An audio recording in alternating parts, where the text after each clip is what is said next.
ማይክሮሶፍት ወርድ ላይ የግላችንን ፎቶና መረጃ ኪውአር ኮድ እንዴት እንደምንሰራ ላሳያችሁ።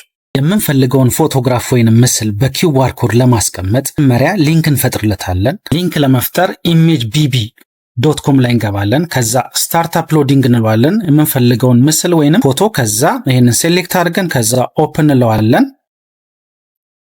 ከዛ በዚህ መልኩ ያመጣልናል። ከዛ አፕሎድ ስንለው በዚህ መልኩ ሊንኩን ይፈጥርልናል። ይሄንን ሃይላይት እናደርገውና ኮንትሮል ፕላስ ሲ ኮፒ ለማድረግ ከዛ ይሄን ዘግተን እንወጣለን። ፔጁ ላይ የፈጠርነውን የምስሉን ሊንክ እዚህ ጋር ፔስት እናደርገዋለን። ኮንትሮል ቪ። ከዛ በኋላ እዚህ ጋር እንሄድና ዲስፕሌይ ባርኮድ ብለን እንጽፋለን። ከዛ ኮቴሽን፣ እዚህ ጋርም ኮቴሽን፣ ከዛ ኪውአር ብለን እንጽፋለን። ከዛ ሴሌክት ለማድረግ ኮንትሮል ኤ፣ ከዛ በኋላ ኮንትሮል ፕላስ F9 እንጫናለን።